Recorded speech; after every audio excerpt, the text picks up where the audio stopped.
ప్రేమగల మా తండ్రి, ఈ చివరి రోజు, 3వ రోజు మీ మాటలు వినడానికి మీరు ఇచ్చిన భాగ్యానికి వందనాలు చెల్లిస్తున్నాం. మాకు ఏది అవసరమో అన్నిటినీ సృష్టిలో సృష్టించారు. మేము చేసే పాపాలకు ఎవరు అవసరమో మేము పుట్టకముందే మాకంటే ముందు రక్షించుటకు ఏర్పాటు చేశారు. ఇక నమ్మవలసినది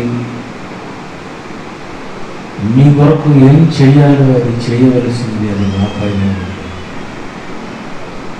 ఇది తెలియని యావత్తు ప్రపంచానికి మీరు చేసిన కార్యము వివరించుటకు మీరు మాకు ఇచ్చిన ఈ అవకాశానికి మీకు వందనాలు చెల్లిస్తున్నాం తండ్రి. యేసుక్రీస్తు పేరటి ప్రార్థన సమర్పిస్తున్నాం తండ్రి. అవును. ప్రేమైన దేవుని పిల్లరా, ఈరోజు చివరి రోజు, మన చివరి అంశము మనిషిని మార్చుటకు ప్రాణమైన దేవునికి దారి. మనిషిని మార్చుటకు ప్రాణమైన దేవునికి దారి.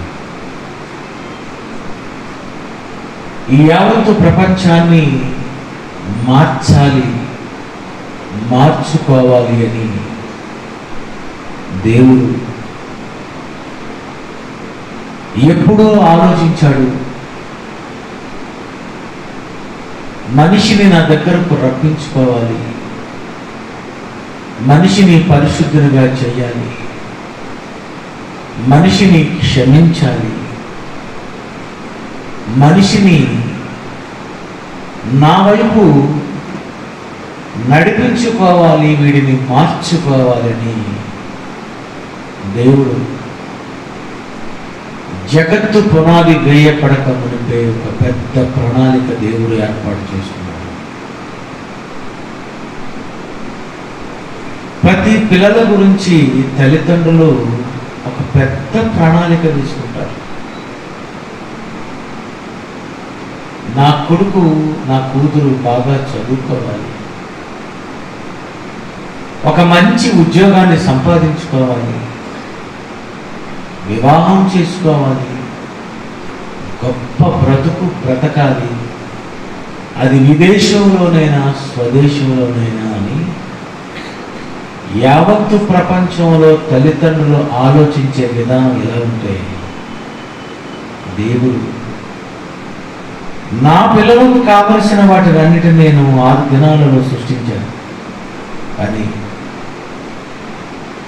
వారికి కావలసినది, వారికి ఇవ్వవలసినది అడగక ముందే నేను అన్నీ ఇచ్చాను. నేను వారిని పోషించుటకు ఎన్నో జీవరాశులను, ఎన్నో ఆకుకూరలను, కాయగూరలను, ఎంతో గాలిని, నీరుని, వెలుగును, వేడిని, పంచభూతాలను, వీడి కొరకు నేను అన్నీ సిద్ధం చేశాను. వీడిని పెంచుకోవటం అన్నది కాదు నేను ఆలోచించేది, వీడిని మార్చుకోవాలి. చూడండి, పెంచడానికి దేవుడేమి ఆలోచించడం లేదు, మనకే చెప్పాడు ఏమి తిందమో ఏమి త్రాగుదమో అని మీరు ఆలోచించకండి. మిమ్మల్ని పెంచడం పెద్ద కష్టం కాదు, మిమ్మల్ని నేను పెంచగలను, మిమ్మల్ని పెంచి పోషించగలను, మిమ్మల్ని ఈ భూమి మీద బ్రతికించగలను. అందుకే దేవుడు ఈ యావత్తు ప్రపంచాన్ని దేవుడు పెంచి పోషించాలని, మానవుని పోషించటానికి దేవుడు ఒక బ్రహ్మాండమైనటువంటి ఒక ప్రణాళికను దేవుడు సిద్ధం చేశాడండి. అదేంటో తెలుసండి, యెషయా గ్రంథము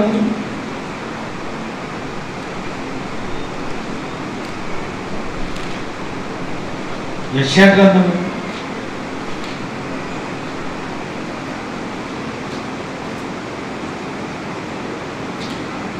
34వ అధ్యాయం అనుకుంటాను. వర్షము దానిని పెంచదు. 34:30 యెషయా గ్రంథము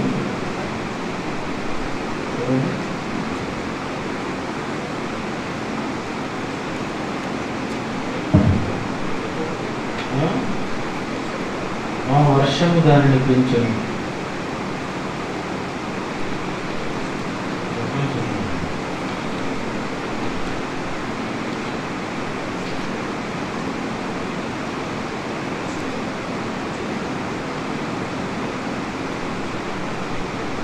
దొరికాను.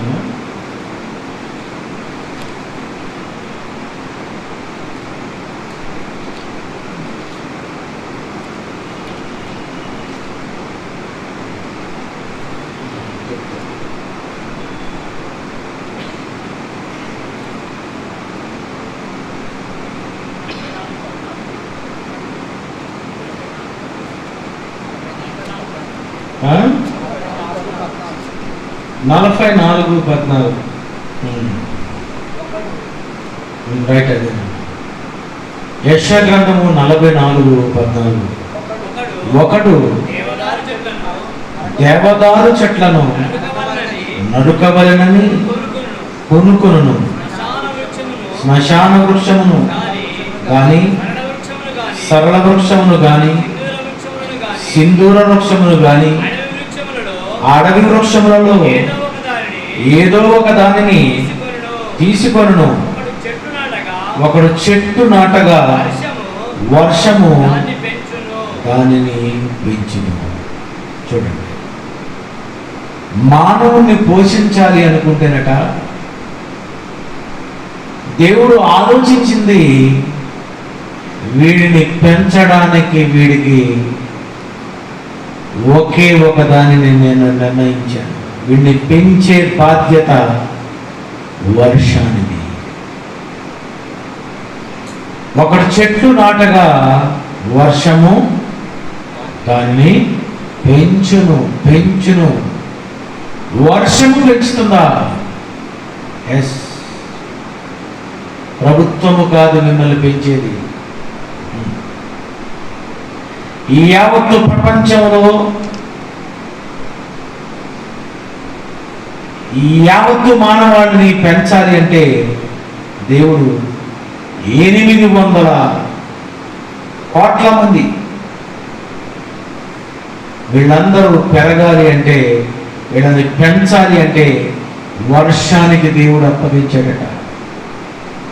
వర్షము పెంచును. వర్షము పెంచును. ఎలా పెంచుతుంది? వర్షం పడుతుంది. అది మొక్క మీద, చెట్టు మీద పడుతుంది. ఆ మొక్కకి ఆకులు, ఆ మొక్కకి కాయలు, ఆ మొక్కకి పండ్లు. ఏంటండి ఇవన్నీ ఎలా పెరుగుతున్నాయో తెలుసా? యావత్తు ప్రపంచంలో మానవులు ఎలా బ్రతుకుతున్నారో తెలుసా? 84 లక్షల జీవరాశులు ఎలా పెరుగుతున్నాయో తెలుసా? అన్నిటినీ పెంచేది ఒక్క వర్షం అటండి. వర్షం.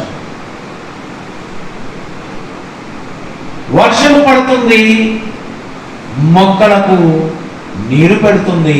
ఫిల్టర్ వాటర్, ఇలాంటి వాటర్, ఇది కూడా కల్తీయే. వర్షం ప్యూర్ వాటర్, మినరల్ వాటర్. ఇది కూడా జనరలే, మినరల్ అంటారు కానీ ఇందులో కూడా అంత పెద్ద మినరల్స్ ఉండవు. కానీ మినరల్స్ ప్యూర్గా ఉన్నది వర్షపు నీరు. అలాంటి వర్షంతోనట దేవుడు మొక్కలను, చెట్లను పెంచుతున్నాడట. గో, యావత్తు ప్రపంచాన్ని పెంచాలి అంటే వర్షము పెంచును అని బైబిల్లో దేవుడు రాశాడు. వర్షము. వర్షము పడుతుంది, మొక్కలకు ఆకులు వస్తాయి, మొక్కలకు కాయలు వస్తాయి, మొక్కలకు పండ్లు వస్తాయి. ఆ మొక్కలకు వచ్చిన ప్రారంభ ఆకులను ఎంత ఉంటుంది? మేక ఏం తింటుంది? మేక ఆకును తింటది. మేక ఎలా మీకు అర్థమవుతుంది? ఆకును తింటది మేక. ఆ మేకను తింటది ఈ పులి, ఈ పులి, ఈ పులి. మనం ఎవరు అండి? పులిలే తింటాయి అనుకోకండి. ఆదివారం అవగానే ఆడోళ్ళు మగోళ్ళు పులులైపోతారు కోడి మాంసం తినడానికి, మేక మాంసం తినడానికి. వర్షము పడుతుంది, ఆకు వస్తుంది, ఆకును తింటుంది జంతువులు, ఆకును తింటుంది కొన్ని జీవులు. అందులో నుండి ఆ ఆకును తిన్న మేకను తింటుంది పులి. ఆ పులిని, ఆ మేకలను మరొక జీవికి బలైపోతుంటాయి. ఇలా ఆ ఆకు నుండి వచ్చినటువంటి కాయలను కొన్ని పక్షులు తింటాయి, కొన్ని పురుగులు తింటాయి, కొన్ని జంతువులు తింటాయి, కొన్ని పక్షులు తింటాయి, కొన్ని పళ్ళు తింటాయి. మనము కూడా తింటాం. మనం తినాలన్నా, పులి తినాలన్నా, సింహము తినాలన్నా, ఎలుగుబంటి తినాలన్నా, 84 లక్షల జీవరాశులు తినాలన్నా, పురుగులు తినాలన్నా, పక్షులు తినాలన్నా, ప్రపంచంలో ఏది తినాలన్నా ఏముండాలి? వర్షము పెంచును. ఏంటండి దేవుడు? మిమ్మల్ని పెంచడానికి నాకు పెద్ద కష్టం కాదు. వర్షంతో మిమ్మల్ని నేను పెంచుకోగలను. ఆ వర్షము పడుతుంది, ఆ మొక్కలు వస్తున్నాయి, ఆ మొక్కలకు ఆకులు వస్తున్నాయి, ఆ ఆకులకు కాయలు వస్తున్నాయి, పండ్లు వస్తున్నాయి. ఇది కదరా ఆకలి? ఇదే కదండి దేవుడు. ఒకడు పాట రాశాడు, ఆకును తింటది మేక, మేకను తింటది పులి, పులిని తింటుంది మహా ఆకలి. ఆకలి ఇది కదరా ఆకలి అని రాశాడు. జాన్సన్ విక్టర్ అయితే ఆ తర్వాత రాస్తాడు, ఇది కదరా ఆకలి కాదు, ఈ ఆకలి తీర్చడానికి ఈ వర్షాన్ని కురిపించాడు కదరా, ఇది కదరా దేవుడు.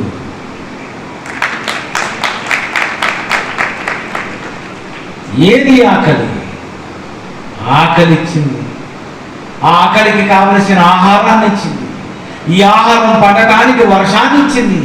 ఈ వర్షం పడడానికి దేవుడు ఈ సృష్టిని సృష్టించడానికి సూర్యుని వేడెక్కించి, ఆ వేడెక్కినటువంటి ఆ సూర్యుడు ఆ సముద్రంలో ఉన్నటువంటి నీరుని మేఘాలుగా పైకి లేపి నీ ప్రాంతంలో, నీ ప్రాంతంలో, నీ పొలాలలో, నీ పొలాలలో, నీ పొలాల మీదకి మేఘాలను రప్పించి వర్షాన్ని కురిపిస్తున్నది దేవుడు. నిన్ను పెంచడానికి ఆయనకి ఆలోచన లేదు, పెంచుకోగలడు. కానీ ఇప్పుడు ఆయన ఆలోచిస్తుంది పెంచాలని కాదు, మార్చాలని.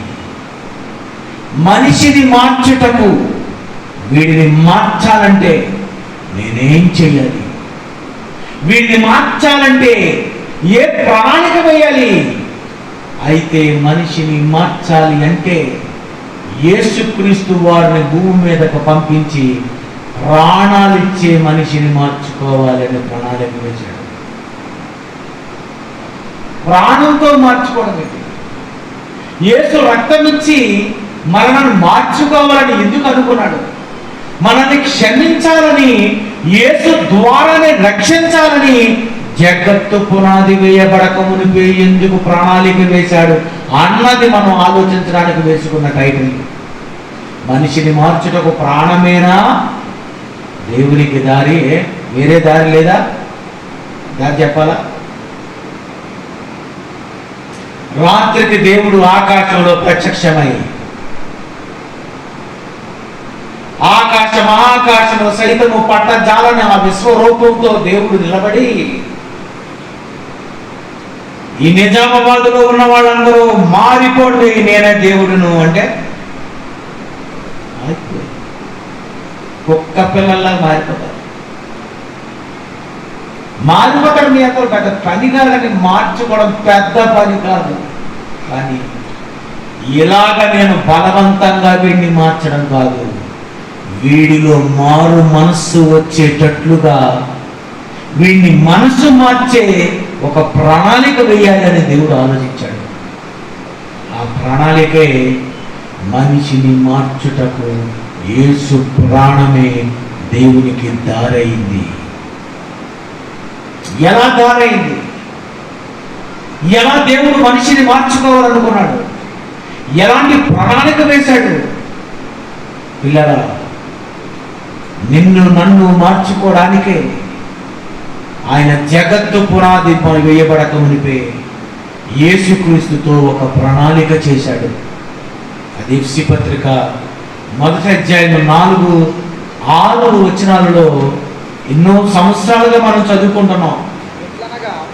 ఎట్లనగా తన ప్రీమియందు మనకు ఉచితముగా అనుగ్రహించిన తన కృపామహిమకు కీర్తి కలుగునట్లు తన చిత్త ప్రకారమైన దయా సంకల్పము చొప్పున యేసుక్రీస్తు ద్వారా తనకు కుమారులనుగా స్వీకరించుటకై ఆయన మిమ్మల్ని యేసు ద్వారానే నేను స్వీకరించాలనుకుంటున్నాను. ఎందుకు యేసుక్రీస్తు ద్వారా స్వీకరించాలనుకుంటున్నాడు దేవుడు? నిన్ను మార్చుకోవడానికి, నిన్ను క్షమించడానికి, ఈ లోకంలో నీకు మారు మనసు రప్పించడానికి నా కుమారుడైనటువంటి యేసును లోకానికి పంపించి యేసు ద్వారా తనకు కుమారులుగా స్వీకరించుటకై మనలను ముందుగా తన కోసము నిర్ణయించుకున్నాడట. నా కోసమే రా మీరు, నా కోసమే మీరని మీకు తెలియాలి, నా కోసమే మీరు అని తెలుపటానికి నా కుమారుడైనటువంటి యేసును పంపించాలని జగత్తు పునాది వేయబడక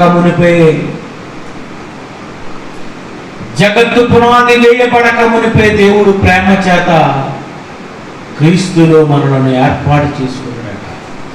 అందుకే దేవుడు ఈ లోకానికి యేసును పంపక మునుపు యేసు ఏం చెయ్యాలో, మనం ఏం చేస్తామో ఈ విషయం అంతా దేవుడు పరలోకంలోనే మాట్లాడుకున్నాడట. ఇర్మియా గ్రంథము 11వ అధ్యాయము, ఇర్మియా గ్రంథము 11వ అధ్యాయము 18వ వచనం చూద్దామండి. ఇర్మియా గ్రంథము 11:18 దానిని యెహోవా నాకు తెలియజేయగా నేను గ్రహించితిని, ఆయన వారి క్రియలను నాకు కనపరిచెను. దేవుడట యేసు ప్రభువుకు మన క్రియలను కనపరిచాడట. నీ క్రియలు, నా క్రియలు, మొత్తం మన జీవితంలో మనం ఏమేమైతే చేస్తామో ఇవన్నీ దేవుడు చూపించేశాడట ముందుగానే యేసు ప్రభువుకు పరలోకంలో. నేను ఎలాగ పుడతాను, పుట్టిన తర్వాత ఏం చేస్తాను, ఎన్ని తప్పులు చేస్తాను, ఎన్ని పాపాలు చేస్తాను, ఎన్ని నేరాలు చేస్తాను, ఎన్ని అబద్ధాలు ఆడతాను, నేను ఎలా ప్రవర్తిస్తాను, మొత్తం నీ వీడియో అంతా యేసు ప్రభు చూశాడు. అదే కదా ఉంది అక్కడ. ఆయన వారి క్రియలను కనుపరచను. మొత్తం మీ స్టోరీ, మీ వీడియో క్యాసెట్ అంతా వచ్చింది అక్కడ. ఎక్కడ? పరలోకంలో. జగత్తు పునాది వేయబడక మునిపే పిల్లలు కావాలనుకున్నటువంటి దేవుడు మనము పుట్టక ముందే మనం ఏం చేస్తాము అన్న సంగతి భవిష్యత్తు ఎరిగినటువంటి దేవుడు, భూత భవిష్యత్తు వర్తమాన కాలాల్లో జరుగుతున్నవి, జరగబోయేవి, ఇవన్నీ కూడా దేవుడు మానవుడు ఏం చేస్తాడో తెలిసిన ఆ పక్క క్రియలన్నీ కూడా మొత్తం కనిపరిచాడట. ఆయన ఈ మనుషుల దగ్గరకు నిన్ను పంపిస్తున్నాను, ఈ మనుషులు నిన్ను సిలువ వేస్తారు, ఈ మనుషులు నీకు కాళ్ళకు మేకలు వేస్తారు, ఇగో చేతులకు మేకలు వేస్తారు, కొరడాలతో కొడతారు, ఉమ్మి వేస్తారు, ఇవన్నీ చేస్తారు. ఆయన నువ్వు వెళ్ళడానికి రెడీయా?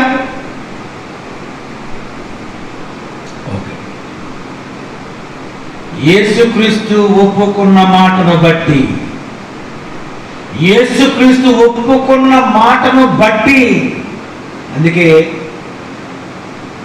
ఈ కొలస్సీ పత్రికలో ఏమన్నా ఉంటుందో ఒకసారి వచ్చిన చూద్దామండి.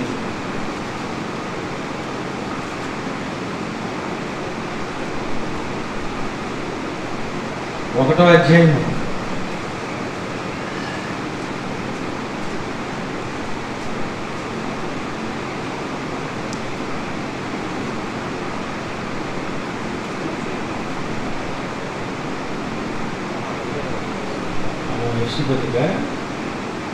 ఎఫ్సి 1:15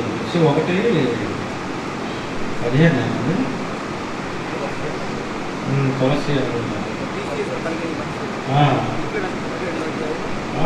ఆయన అదృశ్య దేవుని స్వరూపి అయి సర్వ సృష్టికి ఆది సంబూతుడై ఉన్నాడు. కాదండి, కొలస్సీ పత్రిక 2వ అధ్యాయం అది కాదండి, కొలస్సీ పత్రికే చెప్తాను. ఇదే 16 వచ్చింది. కొలస్సీ 1:16. ఏలయనగా ఆకాశమందున్నవి భూమి అందున్నవి దృశ్యమైనవి అదృశ్యమైనవి కానీ అది సింహాసనములైనను ప్రభుత్వములైనను ప్రధానులైనను అధికారములైనను సర్వమును ఆయన యందు సృజింపబడును, సర్వమును ఆయన ద్వారాను ఆయన బట్టి సృజింపబడును. ఆయన బట్టి, ఆయన బట్టేనట. సృష్టి పుట్టిందంటే ఆయన బట్టే, నువ్వు పుట్టావంటే ఆయన బట్టేనటండి. ఆయన బట్టి సమస్తమును సృజింపబడెను. అంటే యేసు ఏం చేశాడు పరలోకంలో?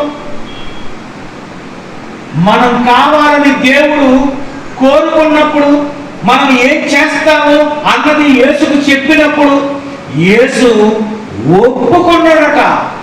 వెళ్తాను డాడీ, నేను వస్తాను, నేను భూమి మీదకు వస్తాను, వెళ్తాను, ఈ శరీరాన్ని ధరించుకునే వెళ్తాను, వీళ్ళ కోసమే నేను ఈ భూమి మీద రక్షించడం కోసం నేను వస్తాను అని జగత్తు పునాది వేయబడక మునిపే దేవుడు యేసు ద్వారా మనిషిని మార్చుటకు ప్రాణమే దారి ఏర్పాటు చేశాడు. అందుకే యేసుక్రీస్తు వారు అంటున్నారు, నేనే మార్గం, నేనే దారి, మిమ్మల్ని రక్షించాలంటే నేనే దారి. ఈ సృష్టి పుట్టింది అంటే నన్ను బట్టే పుట్టక మునిపే దేవుడు ప్రణాళిక వేశాడట. ఈ ప్రణాళికలో మొట్టమొదటిసారిగా పౌలు గారు ఏమని చెప్పారో ఒక్కసారి రోమపత్రిక 8వ అధ్యాయం చూడండి. రోమపత్రిక 8వ అధ్యాయం 38, 39 చదువుకోవాలి. మరణమైనను జీవమైనను దేవదూతలైనను ప్రధానులైనను ఉన్నవైనను ఎందుకండి నేటి క్రైస్తవ ప్రపంచానికి అర్థమైందంటారా? ఇది మీరు కూర్చున్నారు కానీ మీకు ఏం అర్థం లేదు. మళ్ళీ నేను చదువుతాను. మరణమైనను జీవమైనను దేవదూతలైనను ప్రధానులైనను ఉన్నవైనను రాబోనవైనను అధికారులైనను ఎత్తైనను లోతైనను సృష్టింపబడిన మరి ఏదైనను మన ప్రభు అయిన క్రీస్తు యేసునందరి దేవుని ప్రేమ నుండి మనలను ఎడబాప నేరవని రూఢిగా నమ్ముచున్నాను. మన ప్రభు అయినటువంటి యేసుక్రీస్తు దేవుని ప్రేమ నుండి ఎడబాప నేరవట. ఏది? మరణమైన జీవమైన దేవదూతలైనా సృష్టింపబడిన మరి ఏదైనా ఏది క్రీస్తు యేసునందరి దేవుని ప్రేమ నుండి మనలను ఎడబాపనేరవట. ఏంటి ఆ ప్రేమ? ఏంటి ఆ దేవుని ప్రేమ? ఆ ప్రేమ నుండి ఎడబాప నేరవు. నీకు అర్థం అవడానికి ఒక విషయం చెప్తాను. ఒక భర్త భార్యను ప్రేమించాడనుకోండి, ఆ భార్య మీద 100 మంది 100 రకాలుగా చెప్పినా, మీరెన్ని చెప్పినా నేను నమ్మను, మీరెన్ని చెప్పినా నేను దానిని వదలను. ఎందుకు వదలడు? అయితే ఆమె బాగా ప్రేమించేదై ఉండాలి, లేదా ఆమె దగ్గర బాగా డబ్బు అయినా ఉండాలి, లేదా ఆమె బాగా చూసుకునేదై ఉండాలి, లేదా ఆమె ఎక్కువ ప్రేమైనా చూపించేదై ఉండాలి, లేదా అందరినీ వదిలేసైనా వచ్చి ఉండాలి. అలాంటప్పుడు ఏమనుకుంటాడంటే, మీరెన్ని చెప్పినా నేను విడాకులు ఇవ్వలేనండి. నిజమండి.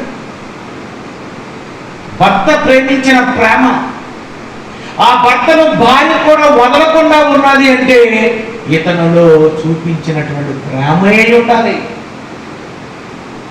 మీరెన్ని చెప్పండి మా ఆయన గురించి, మా ఆయన తిరిగినా పర్లేదు, మా అతనే నాకు కావాలంటది. చూసారా? ఎందుకు? లవ్, ప్రేమ. మనుషులలో ఇలాంటి ప్రేమ ఉంటే ఈ ప్రేమ నుండి ఎలాగైతే ఆ భార్య నుండి ఎవడు విడదీయడో, ఇక్కడ ఏమని వ్రాయబడిందో తెలుసా? మరణమైనను జీవమైనను ఎత్తైనను లోతైనను మరి ఏదైనను సృష్టింపబడినది మరి ఏదైనను మన ప్రభు అయిన క్రీస్తు యేసునందరి దేవుని ప్రేమ నుండి మనల్ని ఎడబాప నేరవని రూఢిగా నమ్ముచున్నాను. క్రీస్తు యేసునందరి దేవుని ప్రేమ. నా వైపు చూడండి. క్రీస్తు యేసునందరి దేవుని ప్రేమ. క్రీస్తునందు ఎవరి ప్రేమ ఉంది? క్రీస్తు ప్రేమ కాదట. క్రీస్తులో ఉన్నది క్రీస్తు ప్రేమ, క్రీస్తులో ఉన్నది దేవుని ప్రేమ. దేవుని ప్రేమ ఉందట.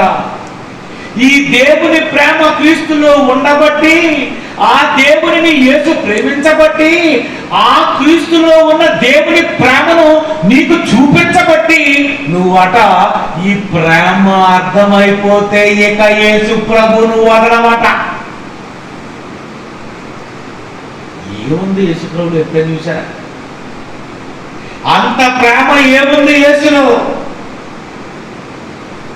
భర్తలో ప్రేమ చూశావు, భార్యలో ప్రేమ చూశావు, తల్లిలో ప్రేమ చూశావు, తండ్రిలో ప్రేమ చూశావు, స్నేహితులో ప్రేమ చూశావు, ప్రేయసిలో ప్రేమ చూశావు, ప్రియుడిలో ప్రేమ చూశావు.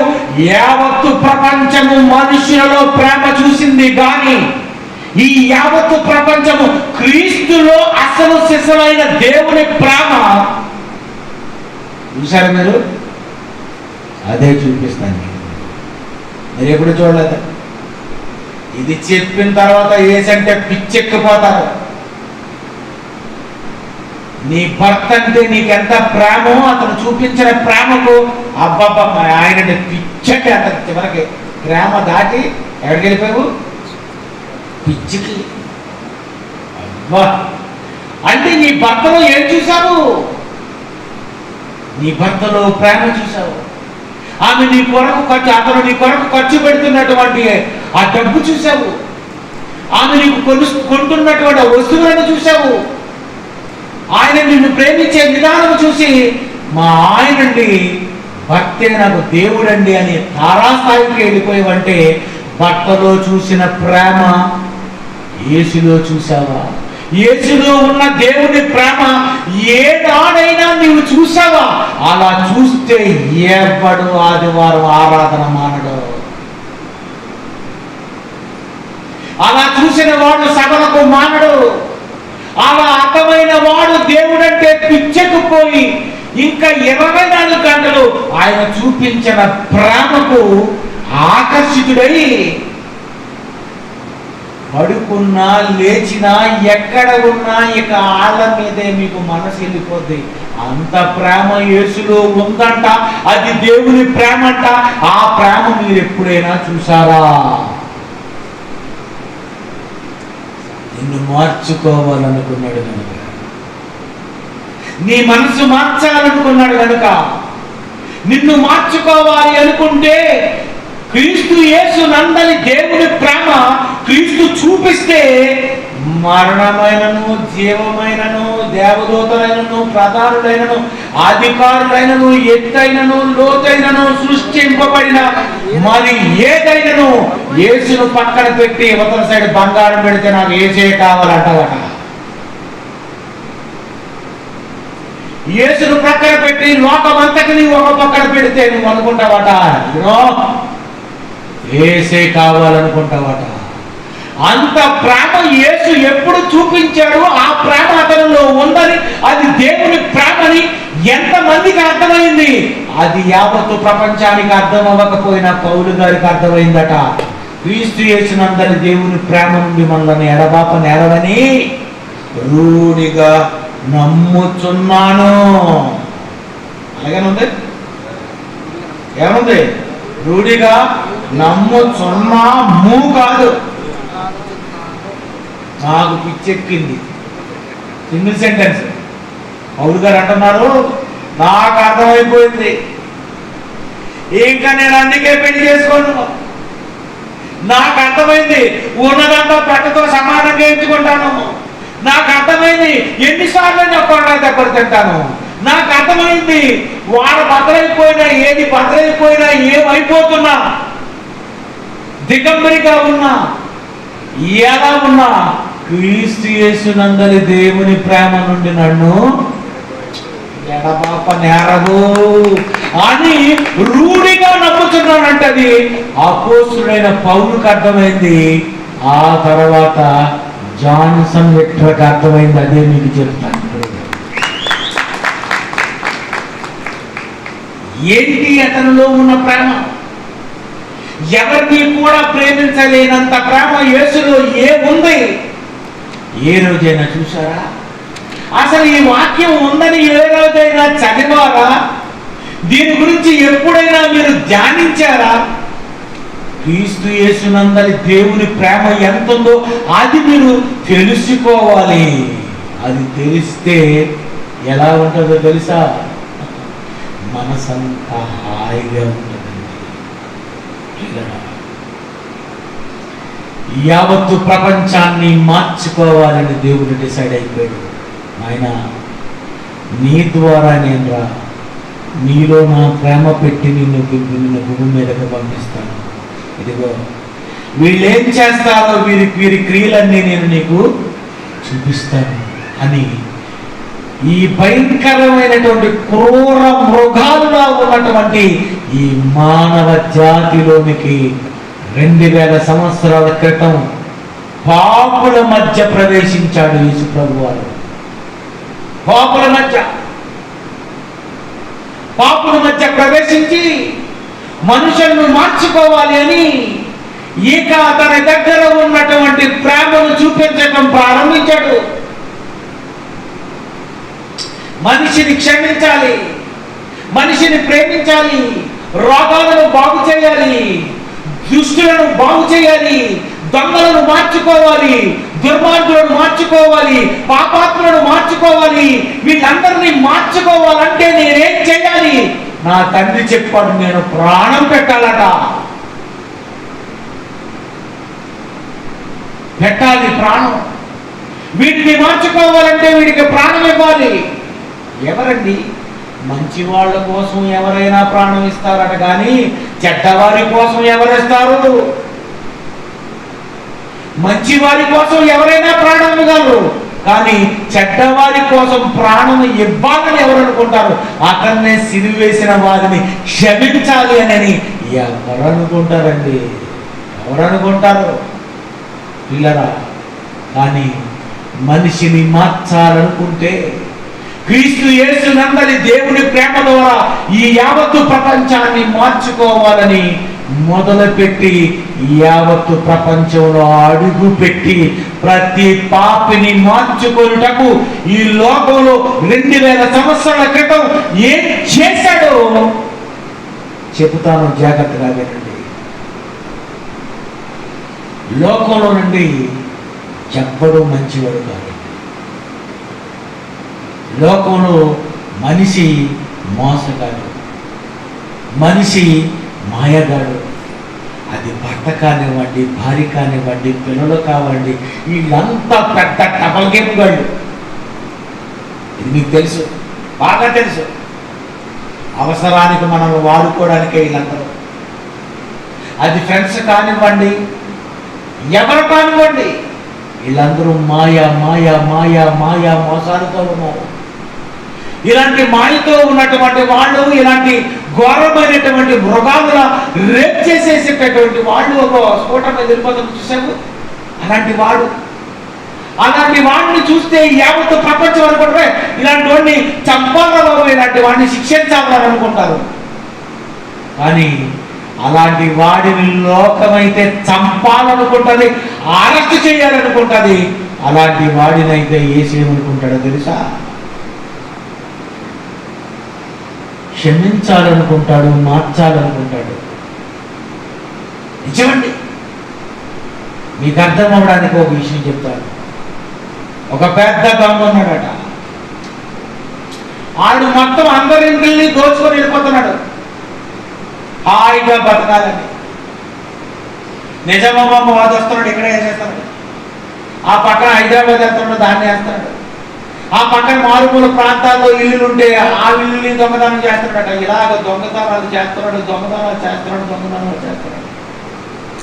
ఇలా దొంగతనాలు చేసి చేసి చేసి చేసి ఒకరోజు ఒక ఊర్లో ఒక ఇంటికి వచ్చాడట. ఈ రాత్రికి ఇంటిలో మనం దొంగతనం చేయాలి అనుకున్నాడట. అంతే, ఆ రాత్రి ఆ ఇంటిని దొంగతనం చేయాలనుకుంటే ఆ ఇంటిలో ఉన్నటువంటి ఒక తల్లి, తండ్రి, వాళ్ళందరికీ 10 మంది కూతుర్లు. 10 మంది కూతుర్లు ఉన్నారు. ఈ 10 మంది కూతుర్లు పెళ్ళిడికి వచ్చున్నారు. ఆ తండ్రి ఏమనుకున్నాడంటే, ఆయన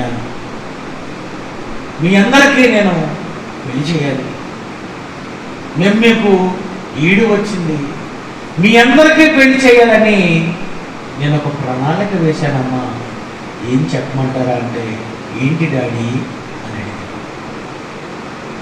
నేను ఈ ఇల్లు అమ్మేస్తాను, నా దగ్గర ఉన్నటువంటి మన పొలం ఉన్న చూసావు 2 ఎకరాలు, ఈ 2 ఎకరాలు అమ్మేస్తాను, ఇదంతా కూడా నేను ఒక 20 లక్షలకు అమ్మేస్తాను, 2 లక్షల కట్నం ఇచ్చి మిమ్మల్ని అందరినీ పెళ్లి చేస్తాను అని 20 లక్షలకు అమ్మేసిన డబ్బు బీరువాలో పెట్టి రాత్రంతా పడుకున్నారు. అయ్యగారు వచ్చారు. ఎవరు? దొంగ. మీ భాషలో ఇంకేమంటారు? దొంగని. వచ్చాడు దొంగ. అంతే, బీరువా దగ్గరికి వెళ్ళాడు. బీరువా ఎలాగోలాగా పగలగొట్టాడు, డబ్బు తీశాడు 20 లక్షలు. అంతే, వచ్చేసి వెళ్ళిపోయాడు. తెల్లవారు లేచి ఇలా వచ్చి చూసేసరికి బీరువా పగలగొట్టు. అర్థమైపోయింది ఎవడో దొంగ వచ్చినట్టుకున్నాడని. అలా మిస్సెస్ చెప్పాడు, ఏమైంది, ఎవరు వచ్చారు, ఏటి బద్దలైపోయింది, లోన పెట్టిన 20 లక్షలు పోయింది, ఏటమ్మా ఏమైపోయింది? ఏమైనా నాకు తెలియదు, పిల్లలు చూస్తే మాకు తెలియదు. ఇంకేమైపోయిందండి? ఈ 20 లక్షలు ఎత్తుకెళ్ళిపోయాడు. 12 మంది కూతుర్లు, 10 మంది కూతుర్లు పెళ్లి చేయాలి. ఈ పెళ్లి చేయాలి అని అనుకుంటే డబ్బు కావాలి. ఇక ఇల్లు అమ్మేశాడు, పొలం అమ్మేశాడు, ఏం చేయాలి? ఇంకా లాభం లేదని అనుకొని భార్యని పిలిచి మాట్లాడేటట, వీళ్ళకిక మనం పెళ్లి చేయలేము, నేనా పోషించలేను కనుక రాత్రికి విషం తెస్తాను, శుభ్రంగా అందరికి కడుపు నిండా మంచి భోజనం పెట్టేస్తే ఆ భోజనం పెట్టి వాళ్ళనే చంపేద్దాం, చివరగా వాళ్ళతో పాటు మనము కూర్చొని ఈ విషం కలుపుకొని భోజనంలో మనము కలుపుకొని తినేద్దాం అనుకొని తినేశారట. తినేసి మొత్తం 12 మంది చచ్చిపోయారు. 10 మంది కూతుళ్ళు, ఒక తల్లి, తండ్రి. ఈ 12 మంది చచ్చిపోయారు. ఈ చచ్చిపోయేసరికి తెల్లవారు పోలీసులు వచ్చేస్తారు కదండి. పోలీసులు వచ్చి ఇలా చూసేసరికి ఏమైపోయిందంటే, బాబు ఇదంతా సూసైడే, ఈ కుటుంబం అంతా సూసైడ్ చేసుకొని చచ్చిపోయారు అని. ఎందుకు వాళ్ళు సూసైడ్ చేసి చచ్చిపోయారు? దీనికి కారణం వాడు ఒక దొంగ. వాడే వీళ్ళందరూ ఉసురు పోసుకున్నాడు. వాళ్ళ వల్ల ఈ 12 మంది చచ్చిపోయారు. ఈ 12 మంది చచ్చిపోవడానికి కారణం ఏమంటారు? వాడేనా? అలాంటి వాడిని ఇప్పుడు మీ మధ్య నేను నిలబడతాను, మీరేం చేస్తారు చెప్పండి తీర్పు. మీరే నిజామాబాద్ క్షమిస్తారా? నడి రోడ్డు మీద ఉరి తీయండి అంటారా? లేదా వీడికి జైలుకు పంపిద్దామంటారా? ఈ 12 మంది హత్యకు కారకుడు వీడైనందుకు వీడిని ఏం చేస్తారో జడ్జిమెంట్ మీరు ఇవ్వాలి. లోకమంతా ఇంతమందిని చంపుడకు కారకుడయ్యాడని ఇలాంటి వాడిని శిక్షించాలి, ఉరి తీయాలని ప్రపంచమంతా అంటుంది. భారతదేశ న్యాయస్థానం అంటుంది. కానీ యేసుక్రీస్తు వారు అయితే ఏమంటారో తెలుసా? నేను వీడిని క్షమిస్తున్నాను.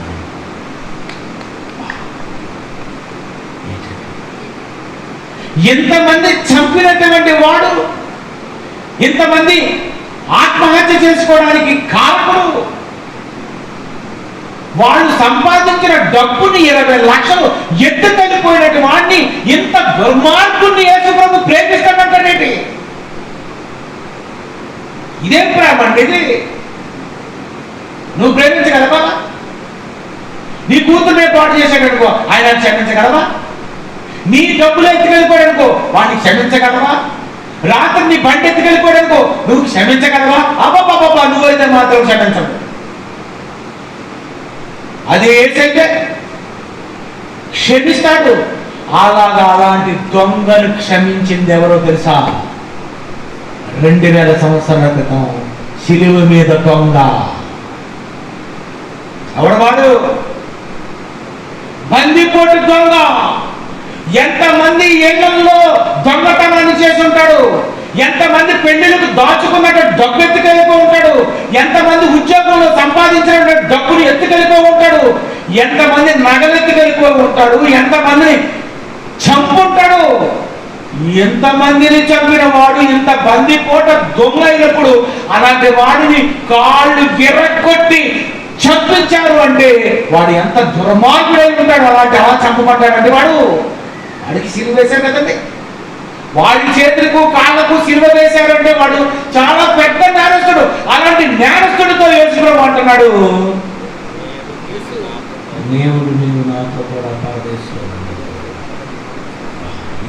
ఇదేం ప్రేమ అండి? క్రీస్తు యేసునందలి దేవుని ప్రేమ. యేసుక్రీస్తు ప్రేమ అంటే ఇదే. దేవుని ప్రేమ అంటే ఇదే. వాడు ఎన్ని తప్పులు చేసినా నేను క్షమిస్తానంటున్నాడు దేవుడు. దేవుడు మరి నువ్వు ఎంత బందిపోటు దొంగవైనా నేను నిన్ను క్షమించడానికి రెడీగా ఉన్నాను అంటున్నాడు యేసు.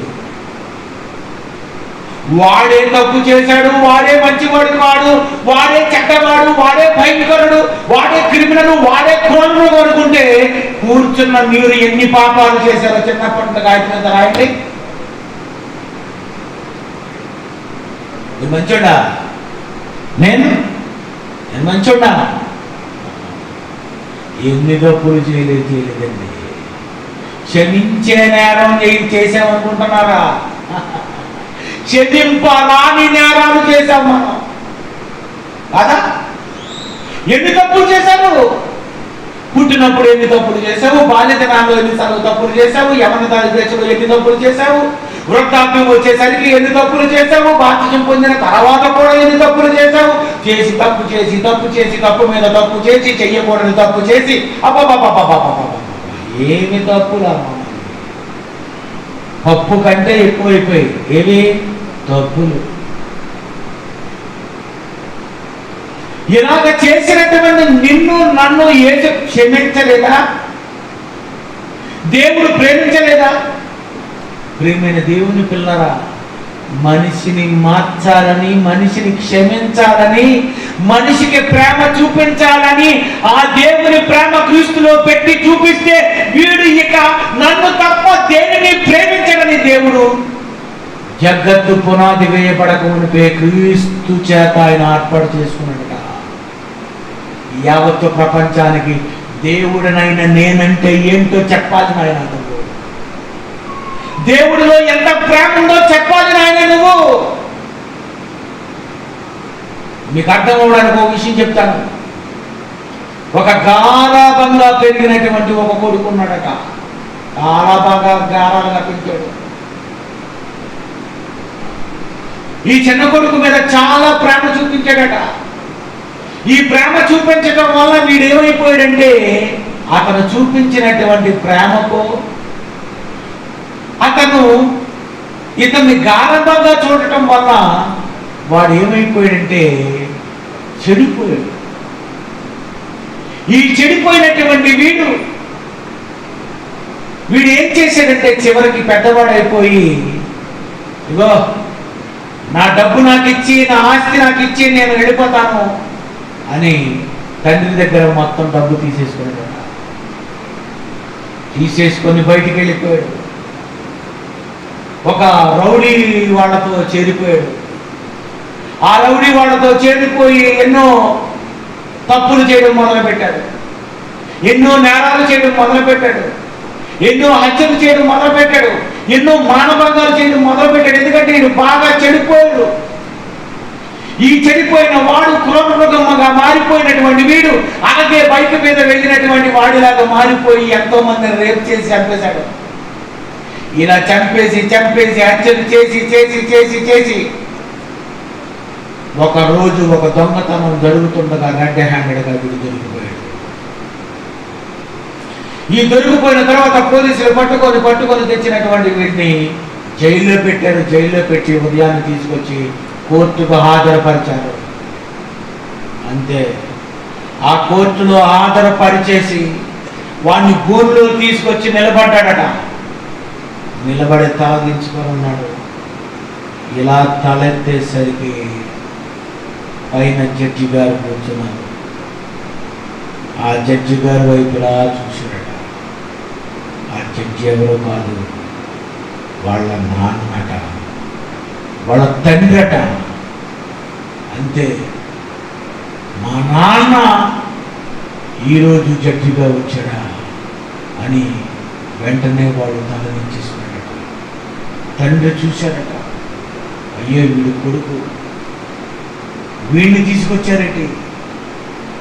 అయినా నేను చట్ట ప్రకారంగా, న్యాయ ప్రకారంగా, ధర్మశాస్త్ర ప్రకారంగా, రాజ్యాంగం ప్రకారంగా వీడికి నేను ఒకవేళ నేరం చేసిన వాడైతే వాడికి నేను కఠిన కారాగార శిక్ష విధించాలి, లేదా మరణదండనైనా విధించాలి. ఎందుకంటే రాజ్యాంగ ప్రకారం, చట్ట ప్రకారంగానే ఆలోచిస్తున్నాడు. ఇతడు చేశాడని మీరేమైనా సాక్ష్యాధారాలు చూపించగలరా అని అన్నాడట. పోలీసులు వచ్చారట, సాక్ష్యాలు పెట్టారట. ఇదిగో పలానా దగ్గర మర్డర్ జరిగింది, ఇగో ఇతనే చేశాడు. పలానా దగ్గర అమ్మాయి చనిపోయింది, ఇగో ఇతని వల్ల అమ్మాయి చనిపోయింది. పలానా దగ్గర దొంగతనం, ఇగో ఇతనే చేశాడు అని ఇలాంటి సాక్ష్యాలన్నీ చూపించేసరికి ఈయన ఇలా చూసి షాక్ అయిపోయాడట.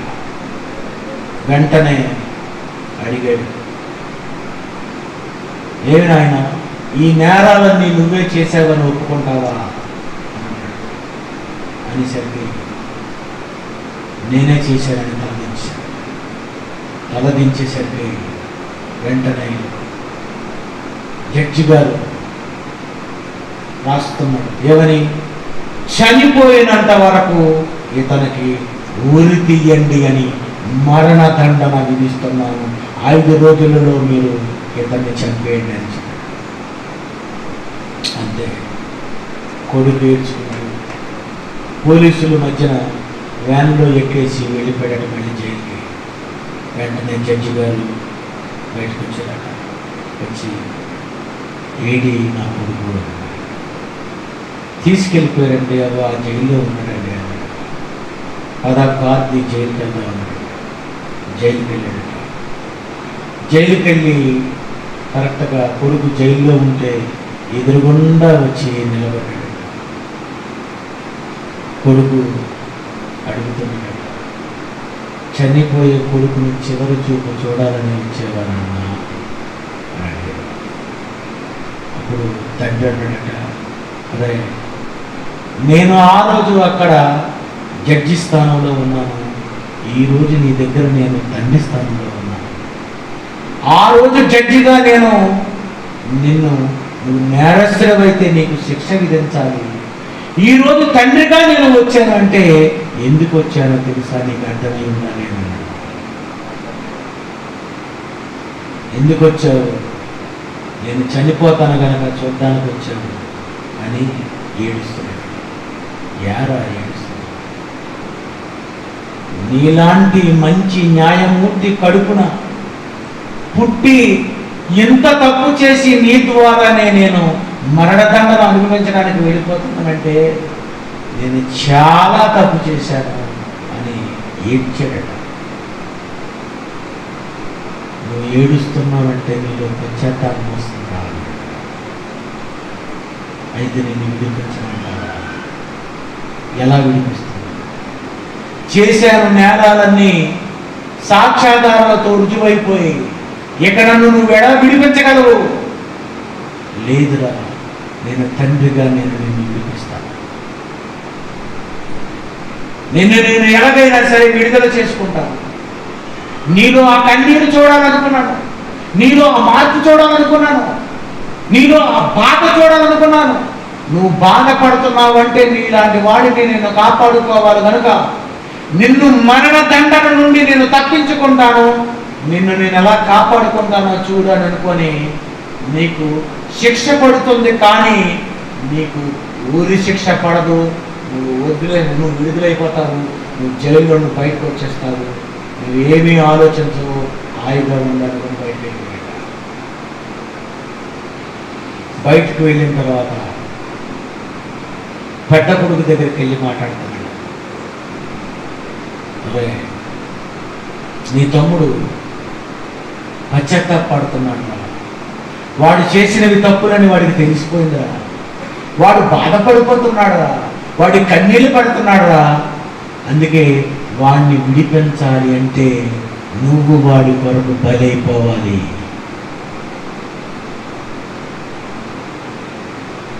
వాడిని విడిపించాలంటే నువ్వు పెద్దవాడిగా నువ్వు బలైపోవాలి. అలాగే తమ్ముడిని కాపాడుకోవడానికి అవసరమైతే నా ప్రాణమైనా ఇచ్చేస్తానని వచ్చాడట. అంతే, గురు కమ్మం దగ్గరికి వచ్చాడు. ఉరి వేస్తారు. ఉరి వేసే ముందు అన్నకి ఇలాగా గుట్ట ఇలా కప్పే ముందు, ఇలా చంపే ముందు, ఎవరిని ఉరి వేసినా ఎవరిని చంపినా మేము చివరి కోరిక అడుగుతామండి, నీకేమైనా చివరి కోరిక ఉందా అని అన్నీ అడిగాడట. అప్పుడు అన్నీ అంటున్నాడట, నాకు ఒక కోరిక ఉంది. ఏం కోరుకుంది బాబు అని అడిగాడు. నన్ను మీరు ఉరి తీసుకుంటే నాకు వేస్తున్నటువంటి ఉరిని నాకు ఉరితాడు బిగించిన తర్వాత నా నాలుగు బయటికి రావడం, నా కళ్ళు బయటకు వచ్చేయడం, నేను గిల గిల గిల గిలగా కొట్టుకోవడం, ఇదంతా కూడా నా తమ్ముడు నా చావుని కళ్ళారా చూడాలి అని అన్నాడట. ఇదే నా కోరిక. అవును, ఏమి ఇలాంటి కోరిక కోరావు అని అడిగాడట. ఎందుకంటే ఎందుకు కోరానో తెలుసండి, వీడిని రక్షించుకోవడానికి ఒక అన్నగా నేను ఈరోజు ఇక్కడ చచ్చిపోవడానికి రెడీ అయ్యాను. కానీ నేను చచ్చిపోయిన తర్వాత మళ్ళీ ఇదే తప్పు వీడు చేస్తే వీడిని విడిపించుకోవడానికి మరొక అన్న లేడు. కనుక నా చావు చూసైనా ఇంకా ఎన్నడూ వీడు ఏ అమ్మాయిని రేపు చేయకూడదు, వీడు ఎన్నడూ ఎక్కడ దొంగతనం చేయకూడదు, వీడు ఎన్నడూ తప్పు చెయ్యాలంటే నా చావు చూసి వీడు మారిపోవాలి. అందుకే నా చావు కళ్ళారా నా తమ్ముడు చూడాలి, ఇదే నా చివరి కోరిక అన్నట. అలా ప్రజలందరి చూస్తుండగా, తమ్ముడు చూస్తుండగా, అందరూ చూస్తుండగా చనిపోయినటువంటి వ్యక్తి ఎవరో కాదండి, ఆయనే నిన్ను నన్ను రక్షించినటువంటి యేసుక్రీస్తు వారండి. 2000 సంవత్సరాల క్రితం. ఎందుకు యెరూషలేము వీధుల్లో తీసుకెళ్లారు? ఎందుకు కొరడాలతో కొట్టుకొని తీసుకొని వెళ్ళారు? ఎందుకు గొల్గొతా కొండ మీద సిలువ వేశారు? ఎందుకు ఆ రోజు అందరూ చూస్తున్నారు? ఎందుకంటే నిన్ను రక్షించడానికి, నిన్ను క్షమించడానికి, నువ్వు చేసిన పాపాలకు నువ్వు అనుభవించవలసిన శిక్ష, నిన్ను ఎక్కించవలసిన సిలువ నీకు కాకుండా నీ అన్న అయినటువంటి యేసు, మన అన్న అయినటువంటి యేసు ఆ రోజు సిలువ మీదకి ఎందుకు ఎక్కాడో తెలుసా? ఇది చూసైనా మీలో మార్పు తీసుకొని రావాలని ఆశపడ్డాడు. ప్రియమైన దేవుని పిల్లరా, చూపించాలి, ఇది ప్రదర్శించాలి. అందుకే గలతీ పత్రికలో ఏమని రాయబడిందో చూడండి. గలతీ పత్రిక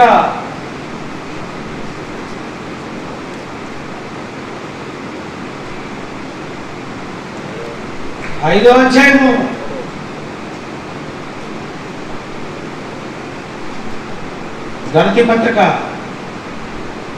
3వ అధ్యాయము 1వ వచనము. ఓ అవివేకులైన గలతీయులారా, మిమ్మల్ని ఎవడు భ్రమ పెట్టెను? సిలువ వేయబడిన వాడైనట్టుగా యేసుక్రీస్తు మీ కన్నుల ఎదుట ప్రదర్శింపబడెను. గలతీ ప్రాంతంలో గలతీ పట్టణంలో మొదటి శతాబ్దంలో అపోస్తలులు ఏం చేశారో తెలుసా? యేసుక్రీస్తు మీ కన్నుల ఎదుట సిలువ వేయబడినట్టుగా ప్రదర్శింపబడిన కదా. ప్రదర్శన ఏం ప్రదర్శన? సిలువ వేయబడినటువంటి ప్రదర్శన. సినిమా అంతేనా? మొదటి ప్రదర్శన, రెండో ప్రదర్శన, మూడో ప్రదర్శన. ఏ ప్రదర్శన? మొదటి శతాబ్దంలో యేసుక్రీస్తు సిలువ వేయబడినట్టుగా ప్రదర్శనలు ఇచ్చారట. ఇదిగో నీ కొరకు పని మరణించాడు ఇలాగే, నీ అన్న మరణించాడు ఇలాగే, నిన్ను క్షమించాలని మరణించాడు ఇలాగే. వీమైన దేవుని పిల్లారా, ఎందుకంటే యేసు సిలువ మీద మరణించాలి? యేసు నీ కోసం ఎందుకు మేకులు వేసుకోవాలి? ఇది వీడు చూడాలి, వీడి వినాలి, వీడికి తెలియాలి. నువ్వంటే నాకు చాలా ప్రేమ. దేవుడు లోకమును ఎంతో ప్రేమించను కాగా తన అద్వితీయ కుమారుని యందు విశ్వాసముంచు ప్రతివాడును నశింపక నిత్య జీవము పొందాలని ఆయన శిలువ మీద మరణించాడట. ఎందుకు యేసు చనిపోయాడో తెలుసా? మనగా ఎందుకు అలా సిలువెక్కాడో తెలుసా? నీ కొరకే ఆయన ఒప్పుకున్నాడు. నువ్వు చేసిన పాపాలకే సిలువెక్కాడు. నువ్వు చేసిన పాపాలకే ఈ కాళ్ళకు చేతులకు మేకులు వేశారు. నువ్వు చేసిన పాపాలకే ఈ లోకానికి వచ్చి బలైపోయాడు యేసు. ఈ పనిని నిజముగా నువ్వు అర్థం చేసుకోగలిగితే, నువ్వు చేసిన పాపాలకు ఈయన బలైపోయాడన్న సంగతి నీకు అర్థమైపోతే, జీవితంలో తప్పు చెయ్యాలంటే మనసున్న వ్యక్తి చేయలేడండి. వద్దులే, అలాగా వద్దులే, ఇప్పటికే మనం ఎన్నో తప్పులు చేసాం, ఇంకా ఏం తప్పులు చేస్తాం? ప్రియమైన దేవుని పిల్లరా, ఇదే మానవులకు యేసు ద్వారా ఈ ప్రపంచానికి దేవుడు అందించిన కట్టె మిగిల్చిన కన్నీటి గాథది. మానవుల్ని మార్చుకోవాలని ప్రేమతో చేసుకున్న నిబంధన ఇది. మనిషిని మార్చుకోవాలని, నీలో మార్పు తీసుకొని రావడానికి శిలువ మీద మరణిస్తేనే, ఆ మరణాన్ని నువ్వు చూస్తేనే, దానిని వింటేనే, ఈ గాథ నీకు తెలిస్తేనే నీ జీవితంలో, నీ మనసులో నువ్వు చేసిన పాపాలకు మారిపోవాలన్న మార్పు కలిగించాలి అనే, మరొకసారి తప్పు చెయ్యకూడదనే మనిషిని మార్చుటకు ప్రాణమే దేవునికి దారైంది. నిన్ను మార్చుకోవాలంటే నీకు చూపించద్దా? నిన్ను మార్చుకోవాలంటే నీ గురించి ఆయన ఏం చేశాడో ఈ విషయాన్ని చెప్పొద్దా? నీ కన్నుల ముందు ప్రదర్శించద్దా? అందుకే కదా నీ ప్యాషన్ ఆఫ్ క్రైస్ట్ సినిమా తీశారు, అందుకే కదా నీ కరుణామయుడు సినిమా తీశారు, అందుకే కదా నీ సన్ ఆఫ్ గాడ్ సినిమా తీశారు. ఎందుకు ఇన్నిసార్లు ఈ యేసు ప్రభు సమాధి చేయబడి శిలువ మీద మరణించి 3వ దినమున తిరిగి లేచాడు అని ఎందుకు ఈ ప్రదర్శనలు ఎందుకు జరుగుతున్నాయి? నిన్ను కాపాడుకోవాలి అంటే ఎలాగ చనిపోవాలి నీ కళ్ళ ముందని దేవుడు డిసైడ్ అయిపోయాడు. ఆ విషయాన్ని యేసుకు చెప్పాడు. అందుకే భూమి మీదకి వచ్చినటువంటి యేసు నీ కళ్ళ ముందే ఆయన చనిపోయాడు. ప్రియమైన దేవుని పిల్లరా, మనిషిని మార్చుకోవాలి అని అనుకుంటే, మీరు ఎన్ని తప్పులు చేసినా నేను మిమ్మల్ని క్షమిస్తాను రా, ఇదేనరా నా ప్రేమ అంటే, ఇదే నా ప్రేమ. ఎన్ని పాపాలు చేసి ఉంటారు మీరు? చిన్ననాటి నుండి ఎన్ని చేసి ఉంటారు? ఎవరండి క్షమిస్తారు? చట్టం క్షమిస్తుందా? కోర్టు క్షమిస్తుందా? పోలీసులు క్షమిస్తారా? అయ్యి బాబు, అస్సలు క్షమించరాడు. మనమే క్షమించం అంతేనా? అందుకే మనం 1వసారి, 2వసారి, 3వసారి, ఇక 4వసారి చేస్తే నీకు కర్ర తీయవలసింది, కొర్ర తీయవలసి ఉంటుంది, బెల్ట్ తీయవలసి ఉంటుంది. అంతే కదా? ఎవరండి క్షమిస్తారు? ఎవరండి మిమ్మల్ని క్షమిస్తాడు? క్షమాపణ లేక భార్య భర్తలు విడిపోతూ ఉంటారు. ఆమె ఇతన్ని క్షమించదు, ఇతను ఆమెను క్షమించడు. ఎవరండి క్షమిస్తారు? ఈ భూమి మీద ఎవడు క్షమించకపోయినా, ఎంతమందిని చంపిన వాడినైనా క్షమించే మనసున్న ఒకే ఒక్కడు, అతడే యేసుక్రీస్తు, జీసస్ క్రైస్ట్. ఎంత మంచి అన్నయ్యండి, ఎంత మంచి ప్రేమమయుడండి, ఎంత క్షమమున్నవాడండి. తప్పు చేస్తున్న వ్యక్తులను అంటున్నాడు, వీరేమి చేస్తున్నారు? వీరిని క్షమించండి. గాంధీకి కూడా అదే నచ్చింది కదా, తప్పు చేసిన వారిని క్షమించాలా. నా జీవితంలోనండి నాకు ఇదే చాలా కష్టమైనటువంటి పరీక్ష వచ్చింది. తప్పు చేసావు, నువ్వు క్షమించగలవా?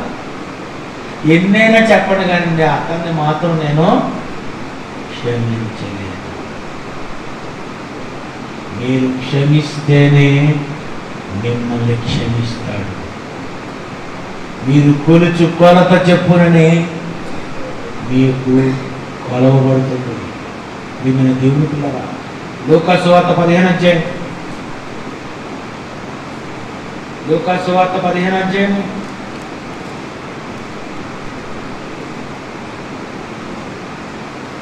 30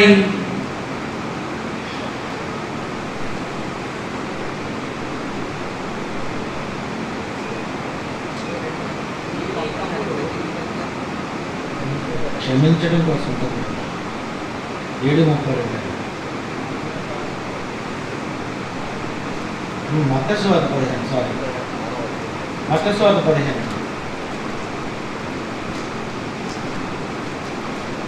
చివరికి వచ్చింది.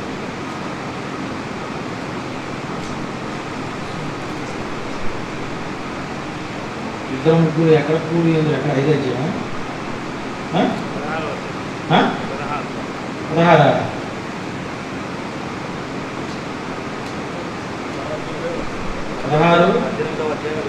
18వ అధ్యాయం 20 వచ్చింది. రైట్ 18వ అధ్యాయం అండి 35వ వచనం అండి. 18వ అధ్యాయం 35వ వచనం. మీలో ప్రతివాడును తన సహోదరుని హృదయపూర్వకముగా క్షమింపని ఎడల నా పరలోకపు తండ్రియు ఆ ప్రకారమే మీ ఎడల చేయును. మీరు క్షమించకపోతే దేవుడు మిమ్మల్ని క్షమించడు. యావత్తు ప్రపంచానికి క్రైస్తవుడు పెట్టవలసినది క్షమాభిక్ష. ఎవరికైనా, నీకైనా, నాకైనా, భర్తకైనా, భార్యకైనా, ఎవరికైనానండి, నువ్వు క్షమిస్తేనే. నీ పాపాలు క్షమించలేదా? నిన్ను దేవుడు క్షమించలేదా? నిన్ను ఏ స్వరక్తంతో కట్టడం లేదా? ఇలా మనిషిని క్షమించాలి. ఆ క్షమిస్తేనే ఆ మనిషిలో మార్పు కలుగుతుంది. ఒక వ్యభిచారమందు పట్టబడినటువంటి ఆ స్త్రీని యేసుగారు అక్కడ క్షమించకపోతే ఏమైపోతావు? పాపాత్మురాలని స్త్రీని క్షమించకపోతే ఏమైపోతుంది? ఎంత తప్పు చేసిన అమ్మ అంటాడేటి, బాబో ఏతని మాయ కదండి. బాగా జ్ఞాపం చేసి దొరికిపోయిన దొంగకి ఇంట్లోకి వచ్చి దొంగతనం చేసి పుస్తులు గిస్తులు అన్నీ ఎత్తుకెళ్ళిపోయిన వాడికి భోంచేసి వెళ్తూ నాయన ఒక్క నిమిషం ఉండంటే ఏమనుకుంటాడు? భోజనం తిని లాస్ట్ ఇదిగా మన దొంగతనం చేసి దయచేసి పక్కింటికి వెళ్ళిపోతాను, మీ డబ్బు దగ్గర అనేస్తాడు.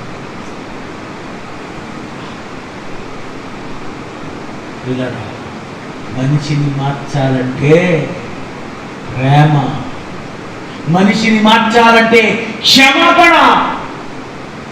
అదేనండి, అదే మీరు ఎవరిని క్షమిస్తారో, ఎవరిని మీరు ప్రేమిస్తారో, ఎవరిని మీద మీరు దయ చూపిస్తారో అలాంటి వాడు మీ ప్రేమకు లొంగిపోతాడండి. అందుకనే శ్రేష్టమైనది ప్రేమయే, జ్ఞానమునకు మించిన క్రీస్తు ప్రేమ. ఇది ప్రేమ. ఎందరో మా దగ్గర నుండి వెళ్ళిపోయారు, ఇప్పటికీ మా గుండెల్లో ఏముందో తెలుసా? ప్రేమ ఉంది. ఏరి వాళ్ళు వచ్చారా? మన వాళ్ళు వచ్చారా? చాలా మంది ఉండాలి. వేరి వాళ్ళు ప్రేమ అండి, క్షమించాలండి, ప్రేమించాలండి. మనిషిని మార్చుటకు ఇదే దారి. నేనే మార్గం అన్న యేసు ప్రభువును నువ్వు నిజంగా ఆదర్శవంతంగా నువ్వు తీసుకుంటే నీలో కూడా ఇదే ఉండాలి, ఇదే మార్గం, ఇదే దారి. ఇలాంటి ప్రేమతోనేనండి యావత్తు ప్రపంచాన్ని మనం మార్చగలం తప్ప వేరే రూటులో శిక్షించాలని నువ్వు ఎంత శిక్షించినా శిక్షకు మారడు. శిక్షణ అవ్వాలి, చెరసాల పాఠశాలగా మార్చాలి. మనిషిని మార్చాలంటే క్షమాపణతోనే మార్చాలి. మనిషిని మార్చాలంటే బడికి పంపడం కాదు, గుడికి పంపాలి. గుడి బడిగా మారాలి. యావత్తు ప్రపంచానికి క్రీస్తు చూపించినటువంటి ప్రేమ నువ్వు చూపిస్తే మరణమైనను, జీవమైనను, దేవదూతలైనను, ఉన్నవి అయినను, రాబోవి అయినను, సృష్టింపబడిన మరి ఏదైనను క్రీస్తు ప్రేమలో ఉండే మనలను ఎడబాపనేరని రూఢిగా నమ్ముతున్నానని నువ్వు అనగలవు. పిల్లరా, క్షమించడం కష్టం అనుకుంటే యేసుకి ఎంత కష్టం, క్షమించడం కష్టం అనుకుంటే తండ్రి అయిన దేవునికి ఎంత కష్టం.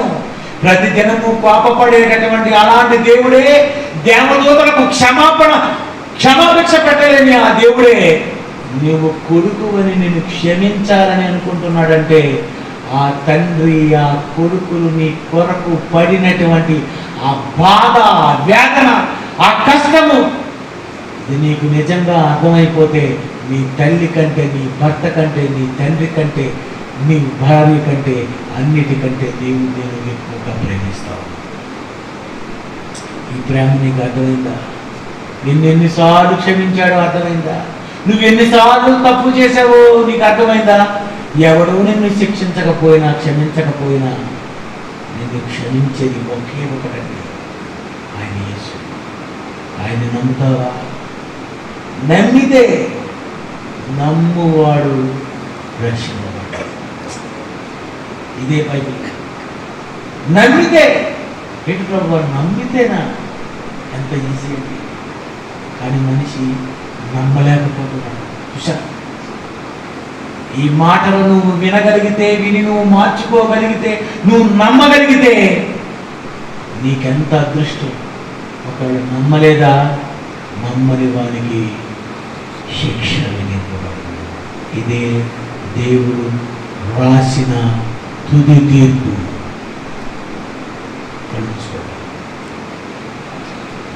ప్రేమలో మా తండ్రి, మేము మారాలి అని మీ కుమారుని ద్వారా ఎంత కార్యక్రమాన్ని ఏర్పాటు చేశారు. ఎందుకు మా కొరకు చేయలేదు? ఎందుకు మా కొరకు సిలువెత్తారు? ఎందుకు మా కొరకు రక్తం అర్పించారు? ఎందుకు మా కొరకు ఈ లోకానికి రావాలి? ఎవరు రారు తండ్రి, ఎవరు రారు. పక్కనుండే సభకు రాలేని ఈ లోకంలో పరలోకము నుండి భూమి మీదకు మీ కుమారుడైన యేసు రావడానికి ఇష్టపడ్డారు అంటే మేమంటే ఎంత ప్రేమ. పాపాత్ములైన మమ్మల్ని ప్రేమిస్తున్నారు అంటే ఇది మీ ప్రేమే. క్రీస్తు యేసునందలి ఉన్న మీ ప్రేమను తెలుసుకున్న వారముగా లోకములో ఎవరినైనా క్షమించి భరించి మీ దగ్గరకు నడిపించగలిగేటట్లు మీరు ఏర్పాటు చేసుకున్నటువంటి ఈ మార్గమే మేము ఎన్నుకొనగలిగేటట్లు సహాయం చేయండి. యేసుక్రీస్తు పేరటి ప్రార్థనలు సమర్పిస్తున్నాము తండ్రి. ఆమేన్.